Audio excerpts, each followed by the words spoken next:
자, 오늘 현대로템이란 종목 정말 대단했습니다. 시가총액의 규모와 원래 무게를 생각하다 보면 거래대금 1조 원보다 훨씬 더 많이 나왔으면 좋았겠지만 그래도 정말 오랜만에 보는 거래대금 1조 원 종목, 깡패 종목이기에 당분간 시장에서 치고 박으면서 고점을 계속 다시 쓰는 지속적인 관심을 보일 것 같습니다.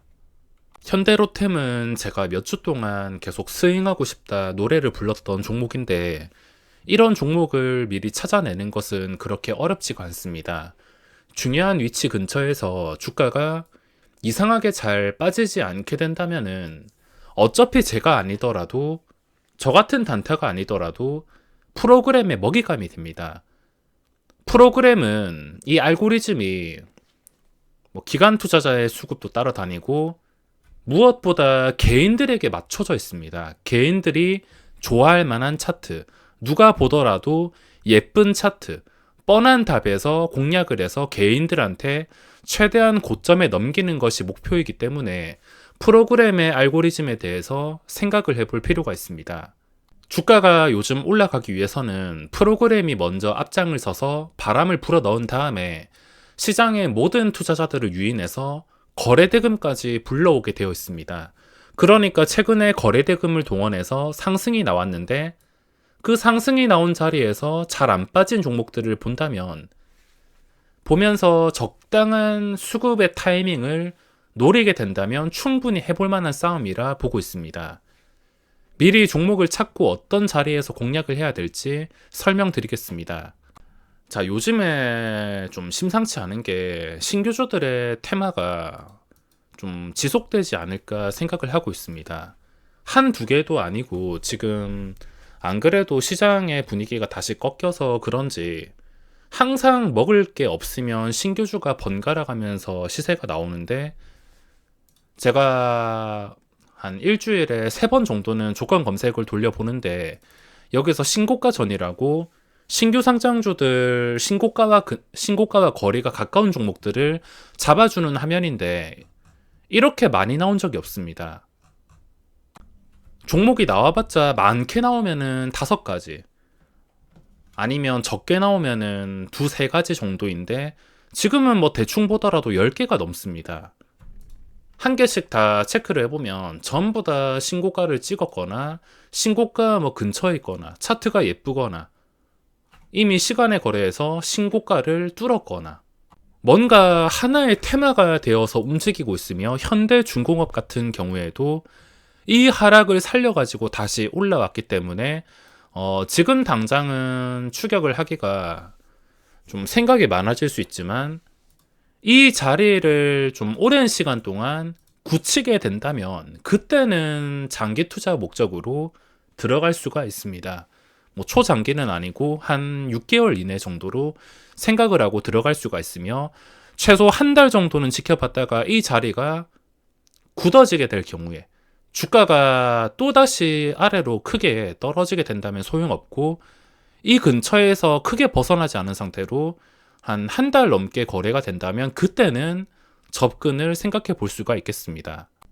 이게 하나의 테마의 분위기를 형성했다 보시면 되는데 오늘 성일 하이텍도 외국인의 먹잇감이 되어서 외국인의 대량 매수로 인해서 신고가가 나왔습니다. 2배 뻥튀기가 되든 말든 신고가가 나왔으며 제가 또 최근부터 계속 관찰하고 있는 유일 로보틱스 제가 최근에 스윙하고 싶다 생각이 들었던 종목이 2가지가 있는데 현대로템이랑 유일 로보틱스가 있었습니다.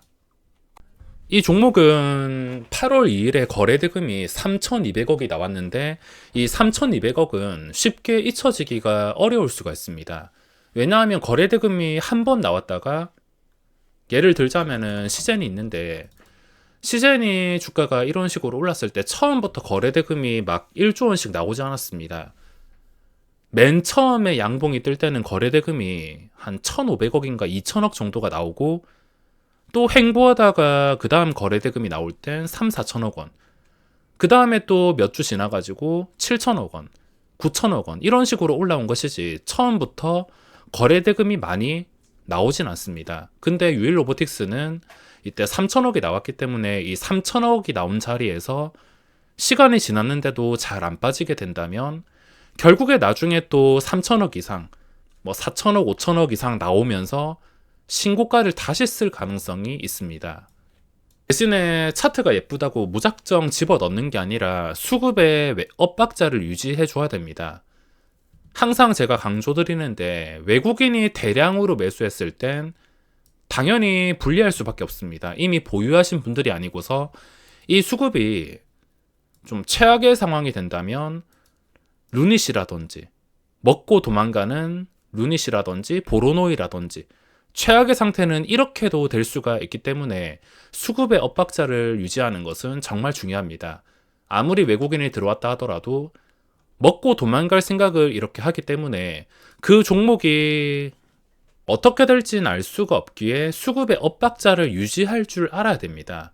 당연히 엇박자를 유지해야 되면 외국인이 대량 매수했을 땐 절대 고점에서 추격을 해주지 말고, 추격 매수를 해주지 말고, 외국인이 대량 매도가 나오는데 주가가 이상하게 멀쩡하다. 그럼 반대로 외국인의 대량 매도와 함께 매수를 하면 됩니다. 성일 하이텍은 당연히 외국인의 대량 매수가 들어왔기 때문에 뭐 그 뒤에 오를 가능성이 있어도 차트가 아무리 예뻐도 포기하면 됩니다. 포기하면 마음이 편합니다.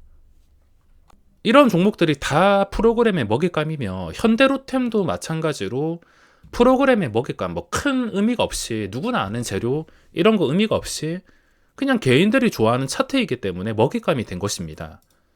유일 로보틱스는 프로그램이 7만 7천 주 정도 들어왔는데 당연히 이 물량이 다시 빠졌을 때 주가가 최소 5일선 위에 있다면 그냥 차트가 예쁘다면은 그때는 알아서 다시 들어오면서 뭐 성일 하이텍처럼 만든다든지 어차피 유일 로보틱스 나중에 신고가가 나오게 된다면 그때는 당연히 외국인이 관여를 할 것입니다.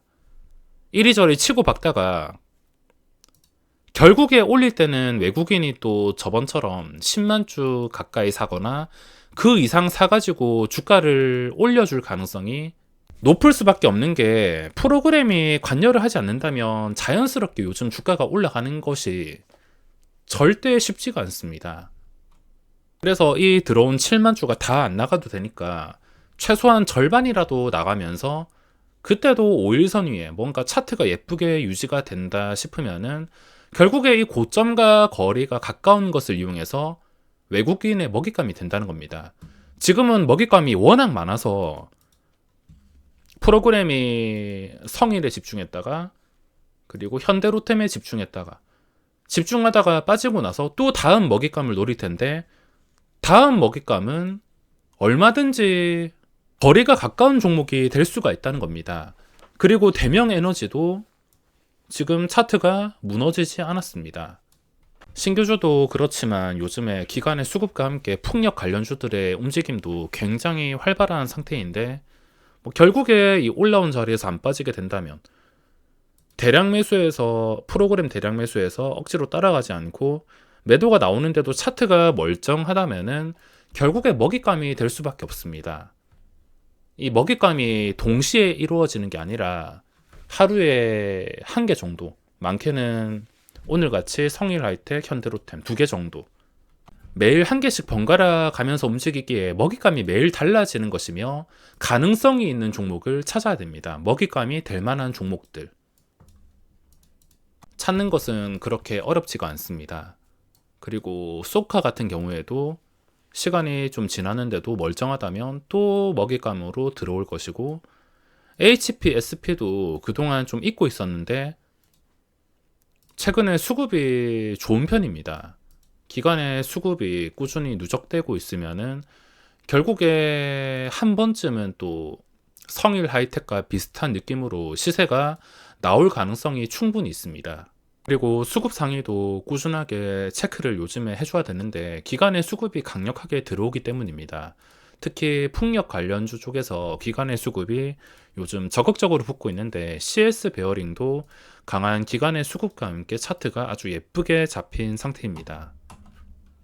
지금은 신규주 쪽에서 기관의 수급을 동원해서 신고가가 번갈아 가면서 나오고 있는데 이게 당연히 오래 가지는 않지만 대놓고 아무 종목이나 올리기 전까지는 시세가 몇 번 나오지 않을까 생각을 하고 있습니다.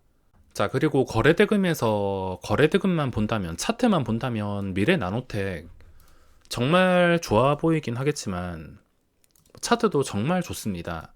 근데 차트가 좋아도, 다른 조건이 좋아도 항상 이 프로그램과 엇박자를 유지해야 된다는 것. 얘들이 대량 매수했을 땐 절대 매수를 하지 않겠다라 생각을 하고, 매도가 나왔을 때 멀쩡하다면 그때 다시 한번 생각을 해야 됩니다. 자, 박셀 바이오는 좀 뜬금없는 공시에 지금 내용과 관련이 없을 수도 있지만, 어쨌든 얘들과 엇박자를 유지했으면 이 함정도 신기하게 피해갈 수 있었을 것입니다. 이건 갑작스러운 악재라 수급과 상관없겠지만, 그래도 지킬 걸 지키다 보면 그 지키는 게 운으로도 이어질 수 있고, 운이 실력이라 가끔씩 생각이 드는 것 같습니다. 자, 좋은 종목 잘 찾아보시기 바라며 이번 영상은 여기서 마무리하겠습니다.